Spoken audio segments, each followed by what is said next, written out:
Hello and Assalamu alaikum to all of you. Starting with the name of Allah Almighty, in today's lecture we are going to start chapter number 3 of your book, that is Corporate Governance of Pakistan by Safdar A. Bhatt.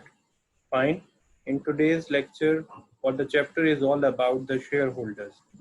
As we have already discussed, that corporate governance is incomplete without discussing the role of shareholders, because whoever will be the board of directors of a company, who is the party that is going to elect them? It is basically the shareholders. Shareholders ने ही board of directors को select करना है और उसके बाद सारी organization की governance चलनी है. तो हम इसमें जो रोल या जो फैक्टर शेयरहोल्डर्स का है उसे किसी सूरत इग्नोर नहीं कर सकते. We may say that they are the directing party of an organization, जो कंपनी को डायरेक्ट करेगी. अब बात है कि सर डायरेक्ट तो नहीं कर रही, डायरेक्शन तो वाकई बोर्ड ऑफ डायरेक्टर्स ने देनी है, ये वो करना है. मतलब उनको भी अगर जो पार्टी चला रही है वो कौन है, वो हमारी शेयर होल्डर्स हैं. या you may say that the main role और the leading role with in an organisation will be played by share holders, क्योंकि इनके बगैर हम शेयर होल्डर्स का कॉन्सेप्ट बोर्ड ऑफ गवर्नेंस का कॉन्सेप्ट डिस्कस हो ही नहीं सकता. तो शेयर होल्डर्स को डिस्कस करना is all about discussing the main activity of your corporate governance. Fine. As long as the shareholders are concerned, the very first thing that should come to your mind that, sir, who will be the person that can be declared as a shareholder? The first one is the owner. Now the question will arise that, sir, what sort of ownership the shareholder will have? So we have the two types of ownership. The first one is the ownership in your decision making. The second one is the owner in your profit. अब जब हम इसकी बात करते हैं कि sir how we are going to say that this person is the owner of the company in terms of the decision making and this person is the owner of the company in terms of the profit, तो हमारे पास दो नाम आ जाते हैं. जो पहला share holder कौन सा है, कॉमन शेयर होल्डर्स, और दूसरे कौन से होते हैं, preferred share holder. Preferred share holders में सबसे पहली बात हमने बता देते हैं at the time of the issuance of the share कि sir we are not going to take direction from you. यानी अगर आप किसी कंपनी के प्रेफर्ड शेयर होल्डर हैं तो आपको एनुअल जनरल मीटिंग में बुलाया तो जाएगा. You are the shareholders and you can participate in the annual general meeting, but your vote will not be considered. You will not have the voting power.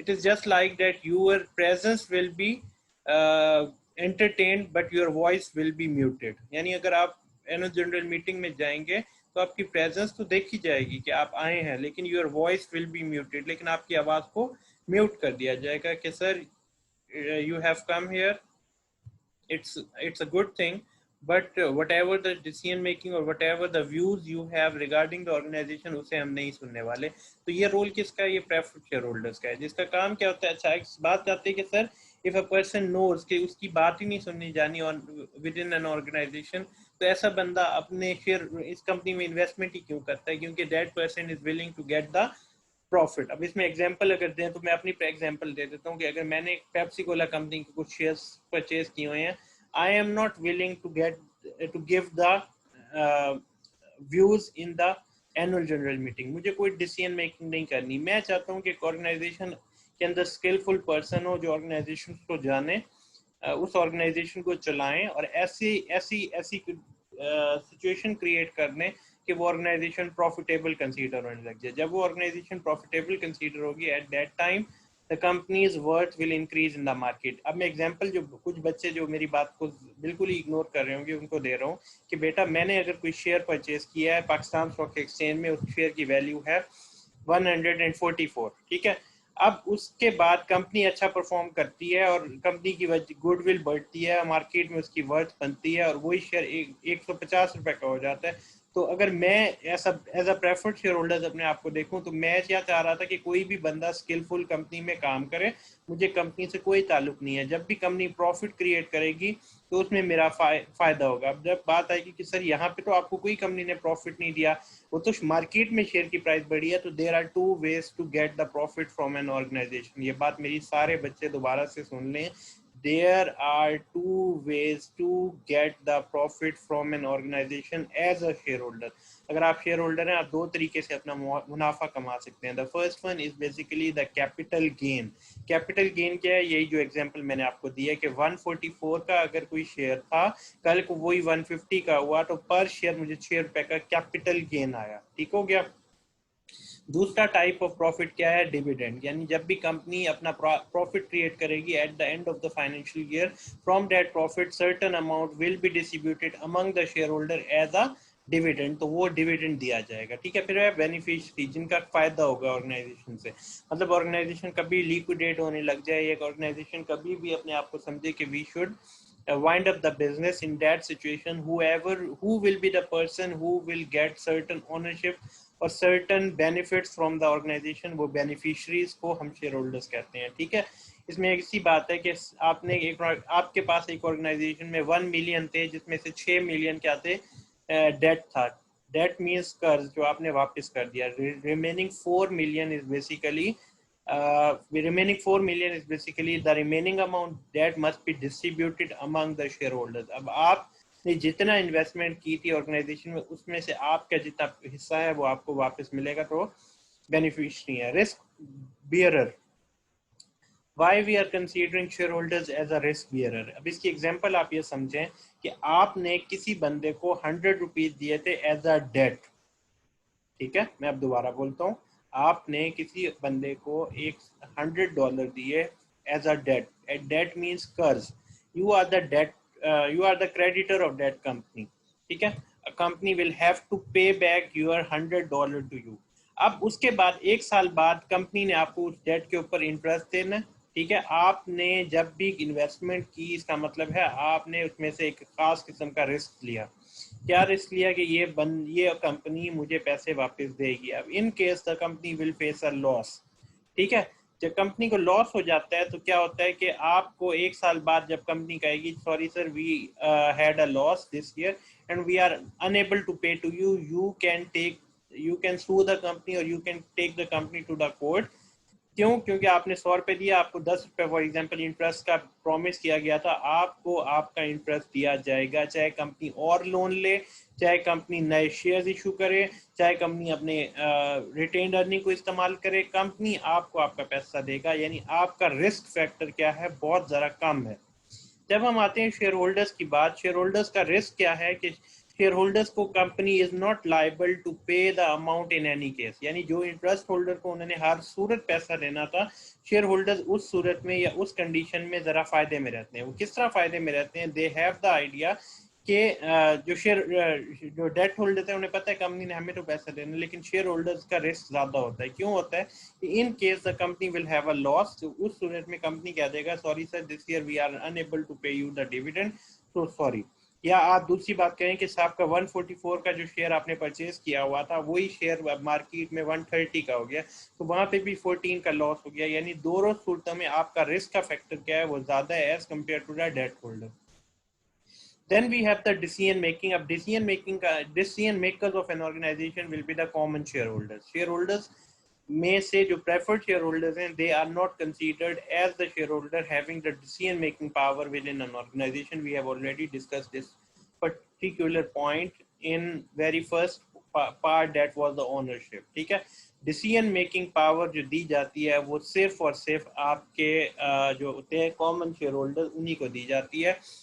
Preferred share holders को सिर्फ और सिर्फ ownership दी जाती है in the profit of an organization. Decision making power shareholders के पास सिर्फ और सिर्फ कॉमन शेयर होल्डर्स के पास रहती है. प्रेफर्ड शेयर होल्डर्स के पास ऐसी कोई भी पावर नहीं होती. ठीक हो गया. इसके बाद हमारा जो अगला कॉन्सेप्ट है या अगला टाइप है, types of share holders. The first one is your ordinary shares, preferred shares and other types. अब अदर टाइप्स के ऊपर तो मैं पहले बाद में डिस्कस करूंगा. हमारी पहली डिस्कशन ऑर्डिनरी शेयर्स के ऊपर आती है. ऑर्डिनरी शेयर के ऊपर आपको पहले ही बता दूं कि कॉमन शेयर होल्डर्स को ऑर्डिनरी शेयर होल्डर्स कहा जाता है. Now the question that should come to your mind कि sir why we are considering them, why we are naming them और why we have named them ordinary share holders. हमने common share holders का नाम क्यों नहीं लिखा? क्योंकि it is obvious.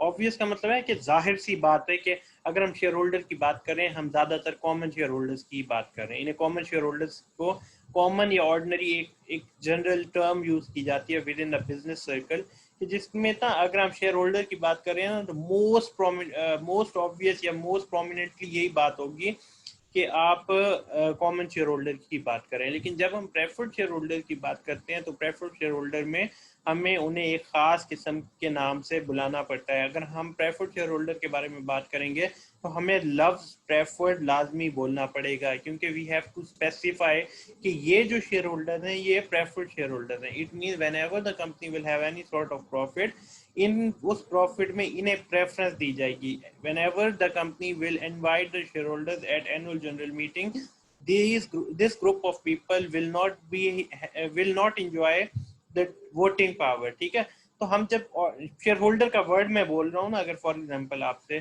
तो उसका मतलब है मेरा ज्यादातर बात आपसे कॉमन शेयर होल्डर्स की हो रही है।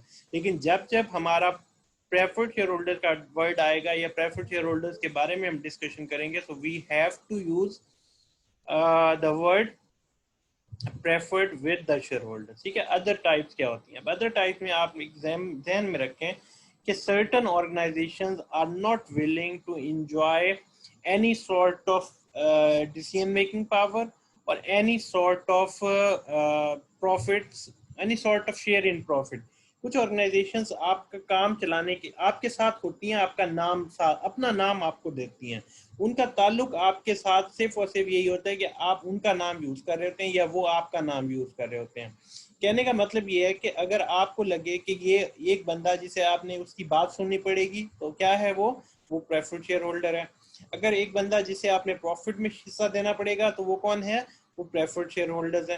लेकिन कुछ ऐसे शेयर होल्डर्स लाजमी आपके पास होंगे कि जिनको आपको लगेगा कि नहीं, ये बंदा ऐसे है, अगर सिर्फ इसका नाम ही हमारे साथ जुड़ जाए तो हम हमारा प्रॉफिट इंक्रीज हो सकता है, हमारी जो एक्टिविटीज हैं वो बढ़ सकती हैं, या ये बंदा स्किलफुल है, ये हमारे साथ अगर एज एन एम्प्लॉय भी काम करे तो हमारे लिए फायदेमंद होगा। तो ऐसे इस किस्म के शेयर होल्डर्स को हम अदर टाइप्स में लेके चले जाते हैं। अब इसकी एग्जांपल अगर आप दें कि अगर फॉर एग्जांपल मैंने एक कॉलेज खोला है, कॉलेज का नाम रखा ABC कॉलेज। ठीक है, अगर मैंने एक कॉलेज खोला, उसका नाम मैंने रखा ABC कॉलेज, तो मुझे पता है कि ABC कॉलेज को देख कर ना शायद ही कोई मेरे पास वो आ जाए, एडमिशन के लिए आ जाए। लेकिन अगर मैं उसी कॉलेज के साथ एक नाम रख लूँ पंजाब कॉलेज, या एक नाम रख लूँ superior college, I have the idea कि whenever I will add the word Punjab College or the Superior College, the admission of the institute will increase।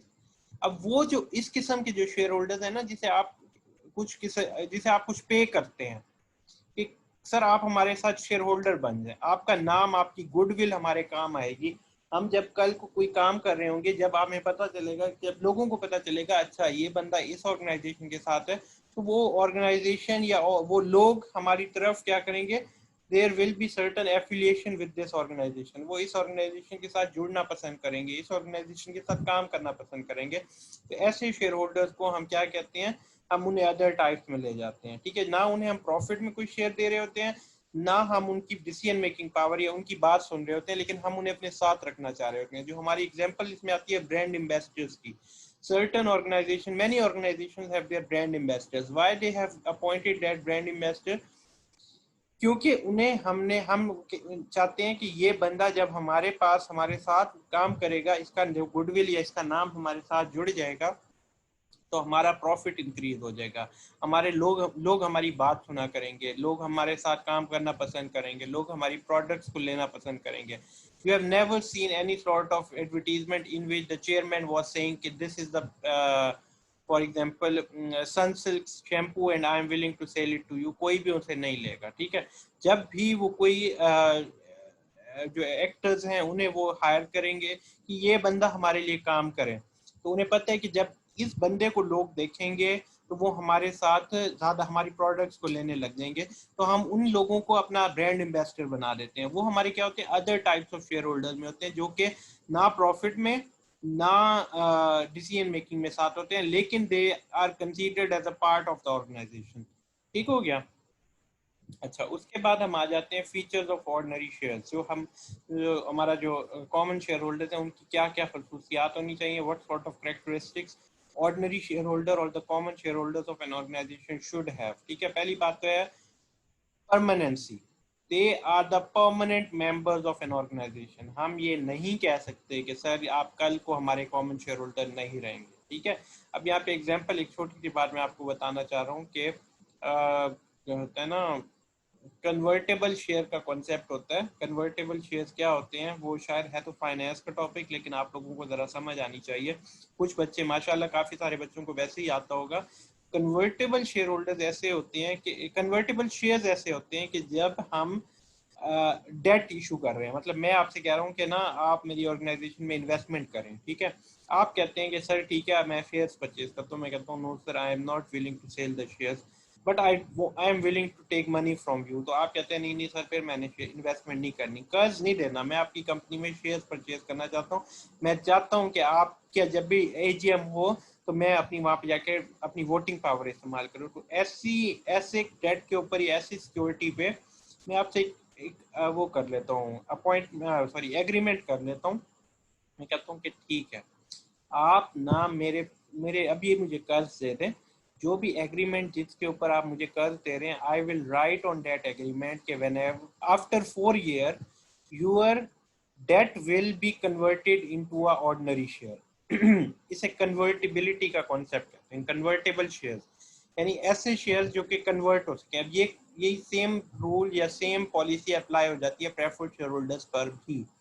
क्यों करते हैं, क्वेश्चन तो पहले आ गया ना कि sir why you were not willing to sell additional new shares and you were willing to take the money. तो willing to take the money का कॉन्सेप्ट सबके लिए आसान हो गया कि सर कोई काम होगा तो हमें पैसे चाहिए, तो हम चाह रहे हैं हमें पैसा मिले, लेकिन at the same time we are not willing to get the money from the common shareholder. क्यों, क्योंकि फॉर एग्जाम्पल अब मैं आज हम बैठे हुए हैं, हम कह रहे हैं कि सर अगले महीने हमने एनुअल जनरल मीटिंग कंडक्ट करनी है, क्योंकि अगर हम नए शेयर होल्डर जब इशू कर देंगे तो उनकी बात भी हमें एनुअल जनरल मीटिंग में सुननी पड़ेगी, लेकिन हम नहीं चाहते कि ऐसा कुछ हो कि हम अपनी डिसीजन मेकिंग कर सके। तो इट्स बेटर कि इस बंदे को आज आप क्या कर लें, अपना डेट होल्डर बना लें और इसे कन्वर्टिबिलिटी का कॉन्सेप्ट या कन्वर्टेबल एग्रीमेंट, कन्वर्टेबल का पॉइंट आप एग्रीमेंट में ऐड कर लें। कल को जब हमारी एनुअल जनरल मीटिंग हो जाएगी उसकी कुछ अर्से बाद ये बंदा शेयर होल्डर बन जाएगा, इसकी बात हमें अगली एनुअल जनरल मीटिंग में सुननी पड़ेगी, उससे पहले पहले हमें पैसा भी मिल जाएगा और ये बंदा हमारी अगली एनुअल जनरल मीटिंग में अपनी बात करेगा। ठीक है, और ये जो मेंबर्स होते हैं ना परमानेंट मेंबर्स होते हैं। परमानेंट मेंबर्स ऐसे होते हैं कि ये यानी ये कॉमन शेयर होल्डर्स जब कभी ऑर्गेनाइजेशन कोई एक्टिविटी करे तब जाके ऐसे शेयर्स को हम क्या कर सकते हैं, लिक्विडेट कर देते हैं या उन्हें खत्म करते हैं। अदरवाइज ये ऐसे शेयर्स होते हैं जो कई कई साल चलते हैं, जैसे कि पेप्सी का जो शेयर्स होते हैं या पेप्सी के जो शेयर्स हैं वो 100 सालों से चल रहे हैं, वो चल रहे हैं, परमानेंट मेंबर्स हैं। अब बात होती है कि sir the person is not alive any more, वो बंदा तो जिंदा नहीं है, तो फिर वो शेयर किसके पास है, वो अगली नस्ल को या अगले लोगों को ट्रांसफर होते रहते हैं। यानी अली ने अगर कोई शेयर परचेज किया तो हमजा ने उसे परचेज कर लिया, नोमान ने अगर कोई शेयर परचेज किया था तो कल को मैंने नोमान से परचेज किया, यानी ये शिफ्टिंग इसमें आसानी से हो जाती है। और क्या होता है ये, यानी ये कंपनी कभी खुद ब खुद खत्म नहीं करती। खत्म होने के दो तरीके हैं, एक तो पहला का तरीका है कि जो आपका ट्रेजरी स्टॉक की फॉर्म में हो जाए, या दूसरा आपका तरीका है कि वो आपको किस फॉर्म में हो जाए, एक तो ट्रेजरी की सूरत में हो जाए या कंपनी जब लिक्विडेट हो जाए। लिक्विडेट का मतलब क्या है, कंपनी का अगर वाइंड अप कभी होने लगे उस सूरत हाल के अंदर हम कह सकते हैं कि इन शेयर्स को खत्म कर दिया जाए, वरना ये परमानेंट होते हैं। No nominal cost of the company. अब यहाँ रखें कि जब हम ऐसे शेयर होल्डर्स जो कई सालों से चल रहे हैं उस पर हमें बहुत सारी कॉस्ट बच जाती है। उसकी रीज़न क्या है, उसकी रीज़न ये है कि अगर मैंने डेट मैंने लिया 10 साल के लिए, मैक्सिमम मैंने ले लिया 15 साल के लिए, उसके बाद मुझे जिस पार्टी से भी मैंने डेट लिया मैं उसे वापस करूंगा। जब मैं डेट वापस किया तब मुझे उस पर इंटरेस्ट देना पड़ेगा। ठीक हो गया। जब हम नए शेयर्स को इशू करते हैं ना उस पर हमें दो टाइप की कॉस्ट बियर करनी पड़ती है मोस्टली। पहली होती है फ्लोटेशन कॉस्ट, सेकंड होती है अंडर प्राइसिंग फी या ओवर प्राइस या हाँ अंडर राइटिंग फी, सॉरी। पहली होती है फ्लोटेशन कॉस्ट, सेकंड होती है अंडर राइटिंग फी। फ्लोटेशन और सर्विस चार्जेस भी होते हैं। अच्छा, अंडरराइटिंग फी और फ्लोटेशन कॉस्ट क्या होती है कि एक पार्टी अगर आप अपने शेयर्स को मार्केट में सेल करना चाह रहे हैं तो ब्रोकर कहता है कि sir I am willing to sell your share but on every sell you will give me a certain commission. वो कमीशन क्या है? वो फ्लोटिंग चार्जेस हैं। या बैंक को अगर आप कहें कि sir I want to sell the share और मुझे ये शेयर्स हैं आप मेरे सेल करवा दें, तो बैंक आपसे कहेगा कि सर मैं जो सर्विसेज दे रहा हूँ उसको या मैं जो चीज़ें लिख के दूंगा आपको एग्रीमेंट के ऊपर उसके मैं कुछ पैसे चार्ज करूंगा जिसे अंडर राइटिंग फी कहते हैं। इस सूरत हाल में, इस कंडीशन में जो कुछ कॉस्ट बियर करनी पड़ती है ऑर्गेनाइजेशन को, ये अक्सर करनी पड़ जाती हैं। लेकिन क्योंकि share holders, common share holders हमारी ऑर्गेनाइजेशन में कई कई साल तक हमारे साथ रहते हैं, तो हमें हर साल कोई एक खास किस्म की कॉस्ट को बियर नहीं करना पड़ता। एक ये कई कई सालों तक हमें एक कॉस्ट को बियर ही नहीं करना पड़ता क्योंकि हमने नए शेयर इशू नहीं किए होते, पिछले शेयर ही चलते रहते हैं। जब हमने उसे पहली मरतबा शेयर इशू किया था तब से लेकर अब तक वो उस जब हमने उसे इशू किया था तब तो हमने उसकी फीस भरी थी, लेकिन क्योंकि अब इतना अरसा गुजर गया है हमें दोबारा वो फीस नहीं भरनी पड़ी। Residual claim on profit. Residual का मतलब होता है बचा कुचा, आखिरी, यानी कुछ अगर बच जाए तो वही क्लेम। जैसे अभी मैंने एग्जांपल आपसे डिस्कस कर रहा था कि let's suppose organisation is selling the share. अगर ऑर्गेनाइजेशन ने शेयर्स को सेल किया है तो sorry, organisation is going to liquidate. सुने मेरी बात, दोबारा सुने। ऑर्गेनाइजेशन लिक्विडेट हो रही है, ऑर्गेनाइजेशन खत्म हो रही है। ऑर्गेनाइजेशन के पास 1 मिलियन पड़ा था, 1 मिलियन के में हमने लोगों में डिस्ट्रीब्यूट करना था। अब किस किस से पैसा लिया था? एक तो हमने कर्ज लिया था और एक हमने अपनी इक्विटी से पैसा लिया था, डेट एंड इक्विटी। उन्हें हमने पैसा देना है। तो पहली जो आपने देना है पैसे वो आप किसे देंगे? डेट होल्डर्स को। डेट होल्डर्स को देने के बाद अगर कुछ बचेगा तो वो आप देंगे शेयर होल्डर्स को। इसे कहते हैं बच जाने वाली अमाउंट देना कॉमन शेयर होल्डर्स को। ठीक है, रेजिडुअल क्लेम ऑन प्रॉफिट्स। ठीक हो गया। उसके बाद है रेजिडुअल क्लेम ऑन एसेट्स। अगर ऑर्गेनाइजेशन ने कोई बिल्डिंग खरीदी हुई है, कोई लैंड खरीदा हुआ है, कोई क्या कहते हैं फर्नीचर खरीदा हुआ है, the company is willing to liquidate, और कंपनी कहती है हम लिक्विडेट हो रहे हैं, हम खत्म कर रहे हैं अपने ऑर्गेनाइजेशन को। इस सूरत हाल में आप उन तमाम चीज़ों को सेल करेंगे। उस सेल करने के बाद आप पहला पैसे देंगे अपने डेट होल्डर्स को। उसके बाद अगर आपको कुछ भी बचता है वो आप किसे दे देंगे? अपने जो है ना कॉमन शेयर होल्डर्स को। Residual claim on assets. फिर है वोटिंग पावर। अच्छा, वोटिंग पावर क्या होता है कि जब हमारी एनुअल जनरल मीटिंग होती है, क्योंकि हमने पढ़ा हुआ है कि SECP securities and exchange commission of Pakistan ने ये बात कंपल्सरी रखी है। It is a compulsory activity for securities and exchange commission of Pakistan to conduct annual general meeting of an organisation. Organisation की एनुअल जनरल मीटिंग हर सूरत कंडक्ट करानी होती है हर साल। पब्लिक लिमिटेड के लिए तो खास तौर पे। ठीक है, पब्लिक लिमिटेड जब ये ऑर्गेनाइजेशन जब एनुअल जनरल मीटिंग में बुलाती है, अब उस मीटिंग का कोई ना कोई एजेंडा होता है। Agenda means there will be certain discussions. कुछ बताएंगे पॉलिसीज के बारे में, कुछ अपने नए डिसीजन मेकिंग कर रहे होंगे। और कौन कर रहा होगा?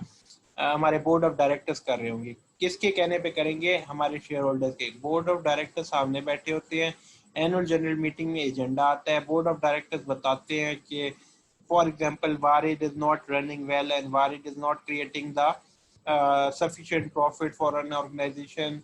The Warid's profits can increase if this company will be merged with Jazz. ऐसी सारी बातें डिस्कस होती हैं शेयर होल्डर्स के सामने। और फिर जब एजेंडा कंप्लीट कर लिया जाता है उसके बाद कहते हैं आ जाए सर वोट देते हैं।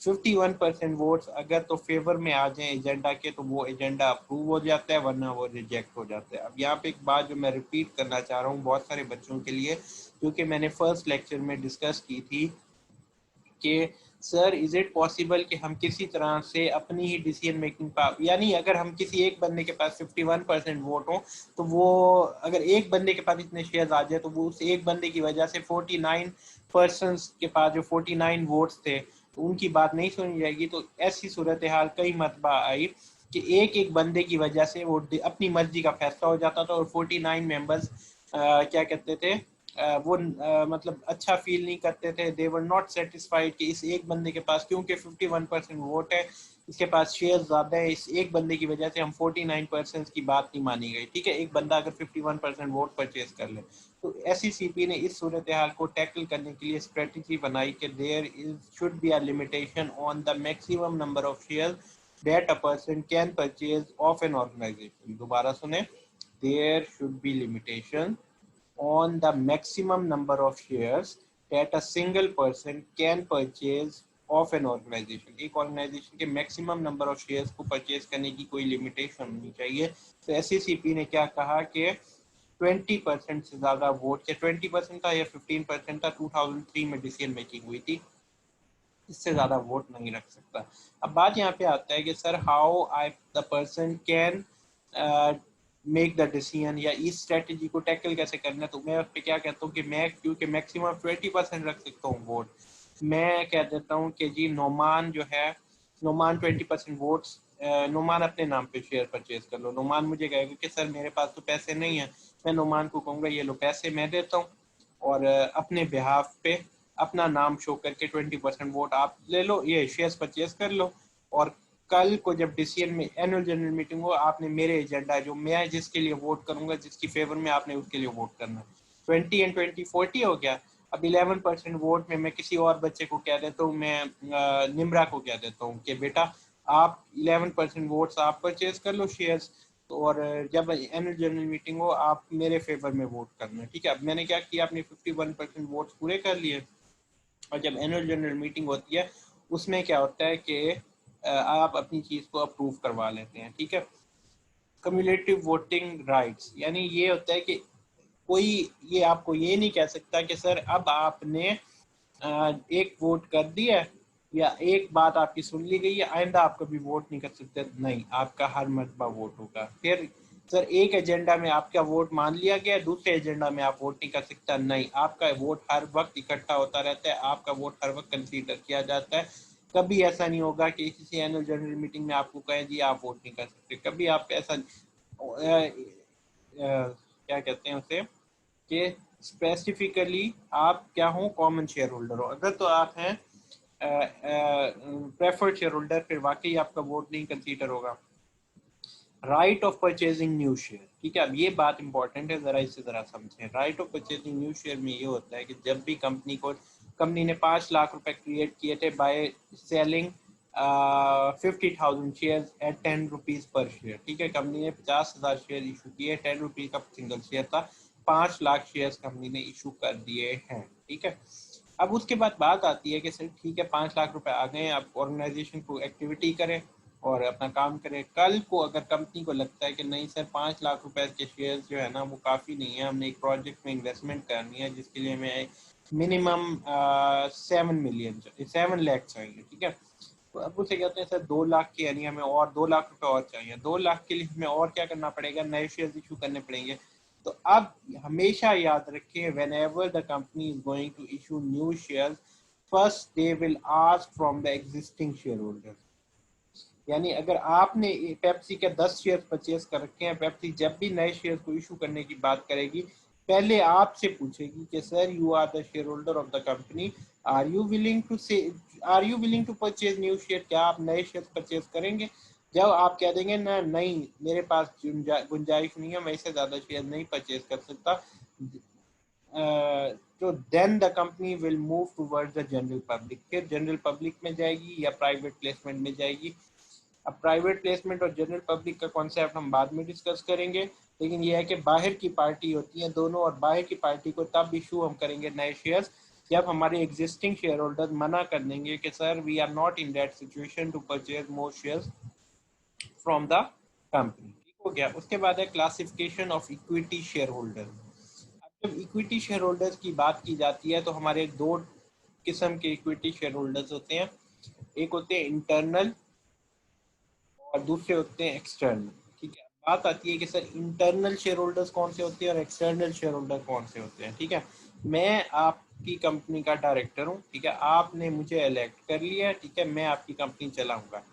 कल को मुझे लगता है कि मैं जो भी फैसला करने लगता हूँ ना, कि मैंने कहा कि जी वारिद को should be merge with jazz, आप सारे मेरे खिलाफ वोट करते हैं कि नहीं सर ये एजेंडा सही नहीं है, इसे रिजेक्ट कर लेते हैं, मैं खामोश हो जाता हूँ।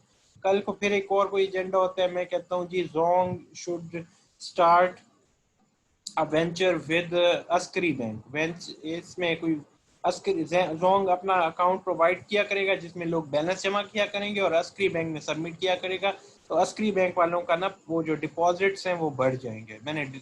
सब ने कहा नहीं नहीं सर वो जोंग की बैलेंस अलहदा रखें, उसका जो अकाउंट एक्टिविटी है वो अलहदा रखें सब ने।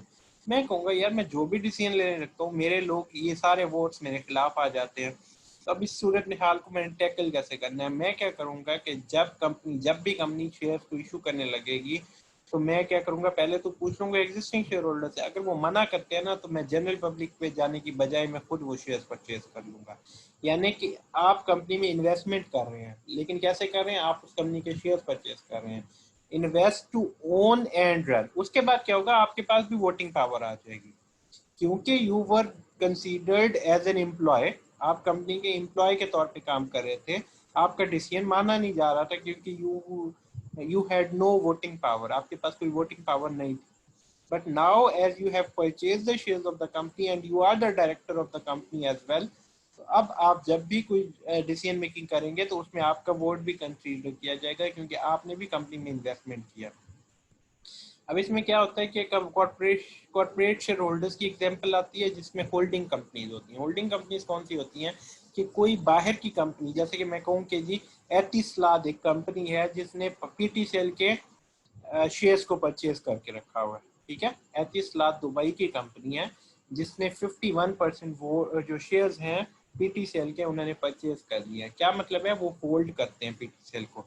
अगर पीटीसीएल कल को कोई भी डिसीजन मेकिंग करेंगे तो वो क्या करेंगी, वो इसे उसके अंदर अपने फैसले सुनाएंगी कि ये हमने इन्वेस्टमेंट इसीलिए की थी ताकि हम इसे रन भी कर सकें, हमारी मर्जी से ये चले। तो वो क्या किया, invest to own and run, ये कॉर्पोरेट शेयर होल्डर्स होते हैं। यानी कोई एतिसलात जो ऑर्गेनाइजेशन है या कंपनी है विद इन दुबई, वो कोई बंदा नहीं है, वो पूरी एक ऑर्गेनाइजेशन है, पूरी एक कॉर्पोरेशन है, ठीक है। तो ऐसी इन्वेस्टमेंट को क्या कहते हैं, होल्डिंग कंपनीज कहते हैं कि जो होल्ड करती हैं आपकी कंपनी को। फिर हमारे पास एग्जांपल किस चीज़ की आती है, हमारे पास दूसरी एग्जांपल आती है फैमिलीज ग्रुप ऑफ फ्रेंड्स। यानी जब आप कंपनी, अगर ये ज़्यादातर प्राइवेट लिमिटेड में होता है या प्राइवेट कंपनीज में होता है कि प्राइवेट आपकी जो भाई है, आपके कजन हैं, ये सारे आपके शेयर्स को परचेज करते हैं, यानी ये इंटरनल शेयर होल्डर्स होते हैं। वो जो आप कहें कि सर वो भी तो पब्लिक ही है ना, मेरा जो कजन है, मेरा जो भाई है जिसने शेयर परचेज किया वो भी पब्लिक ही था, मैंने उसे ऑफर किया, उसने परचेज किया, लेकिन they are the family oriented company जिसमें हम इंटरनल शेयर होल्डर्स का कॉन्सेप्ट ज्यादा पाया जाता है। अब इसकी एग्जांपल अगर आप मुझसे पूछें कि महमूद टेक्सटाइल मिल के अंदर ज्यादातर जो लोग हैं उनकी फैमिली के ही हैं, मतलब उसका डायरेक्टर अगर कोई है तो वो वालिद हैं, फिर बेटे शेयर होल्डर हैं, फिर बेटे एग्जीक्यूटिव डायरेक्टर भी हैं, सारे उनके शेयर 100 शेयर उसने लिए हैं, 100 शेयर 20% शेयर एक ने लिए हैं, 20% वो, यानी 80% कंपनी जो है ना वो विद इन फैमिली के अंदर काम करी है, 20% शेयर जनरल पब्लिक के पास है। या दूसरी एग्जांपल ले लें तो फातिमा ग्रुप की आ जाती है। फातिमा ये जो रिलायंस वेविंग मिल, रिलायंस शुगर वगैरह वगैरह, इन तमाम के अंदर ये क्या है, ये फैमिली ओरिएंटेड कंपनी है कि जिसमें फैमिली के मेंबरान जो हैं they are running the company by purchasing the shares, ठीक है। एक्सटर्नल शेयर होल्डर्स में कौन से आते हैं, invest only for a return, यानी ये ऐसे इन्वेस्टर्स होते हैं जो कि ज़्यादातर आपकी ऑर्गेनाइजेशन में इन्वेस्ट इसी पर्पज़ के लिए कर रहे होते हैं कि हम इसे चलाएंगे और हम इसे प्रॉफिट क्रिएट करेंगे। अच्छा, अब इसकी एग्जांपल अगर आप मुझसे बात करें कि जनरल पब्लिक को जब ही हम अपने शेयर्स को सेल करते हैं तो वो हमारे लिए एक्सटर्नल शेयर होल्डर आते हैं, ठीक है। एक्सटर्नल पार्टी होती है जो कि आपकी ऑर्गेनाइजेशन में इन्वेस्टमेंट करती है, और मैं अगर फॉर एग्जांपल मैंने पेप्सी के अगर कुछ शेयर्स परचेज किए हैं तो मैं किस पर्पज़ के लिए परचेज किए हैं कि मुझे प्रॉफिट चाहिए, I am teaching at this organisation, ठीक है। मैंने अपनी लाइफ में और भी बहुत सारे काम करने हैं, मैंने पढ़ाई करनी है, मैंने कहीं पे जॉब करनी है, ठीक है। ये सारे काम मेरे अपने पास है, मेरे पास टाइम नहीं है कि I will run the affairs, general affairs of Pepsi Cola company. मुझे उनके जो इंटरनल मैटर्स हैं उसमें कोई बात करने का शौक नहीं है। I am not willing even to attend the annual general meeting of the Pepsi Cola company. तो मैं क्या करूंगा, मैं सिर्फ और सिर्फ अपना काम करता रहूंगा, जब भी कंपनी कोई ना कोई प्रॉफिट क्रिएट करेगी यानी डिविडेंड पे करेगी तो मैं उस डिविडेंड को क्लेम करूंगा, या आज जो मैंने शेयर 100 रुपए का परचेज किया, कल लेट्स सपोज उसकी वैल्यू 110 रुपए हो जाती है तो मुझे 10 रुपए का फायदा नजर आएगा, तो आई विल क्लेम कि भाई मुझे ये प्रॉफिट दे दो। तो मैं उस प्रॉफिट में क्या होगा, यानी मेरा मेन एम क्या है, टू अर्न प्रॉफिट। मुझे इन्वेस्टमेंट के लिए या मुझे रिटर्न के लिए मैंने इन्वेस्टमेंट की थी। फिर इंस्टीट्यूशनल इन्वेस्टर, जो हमारा ऊपर वाला पॉइंट, इंडिविजुअल है और जो इंस्टीट्यूशनल इन्वेस्टर है, इन दोनों में तकरीबन फर्क ही यही है कि जनरल पब्लिक का कोई बंदा करे या इंस्टीट्यूशनल इन्वेस्टर करे। इंस्टीट्यूशन में क्या आ जाएगा, वो ऑर्गेनाइजेशन जो कि आपके अंदर इन्वेस्टमेंट फॉर अ रिटर्न कर रही होती है। अब इसकी एग्जांपल अगर हम देखें तो पाकिस्तान सुपर लीग के अंदर एचबीएल की जो इन्वेस्टमेंट है वो ज्यादातर क्या है, वो इंस्टीट्यूशनल इन्वेस्टमेंट है। उन्हें पता है हमें यहाँ से रिटर्न आएगा, वो डिसीजन मेकिंग नहीं कर सकते। दे कैन नॉट डिसाइड के फॉर एग्जांपल मुल्तान सुल्तान को किसने परचेज करना है या मुल्तान सुल्तान की टीम में कौन कौन प्लेयर खेलेंगे। They are just willing to invest in the project named as Pakistan Super League, और उससे उन्होंने प्रॉफिट क्रिएट करना है, उससे उन्होंने क्या करना है, अपने लिए रिटर्न क्रिएट करना है। They are not willing, they are not interested कि who will be the owner of the team and which team will perform their duty and which team will be the running organization within an running which team will be governed by which party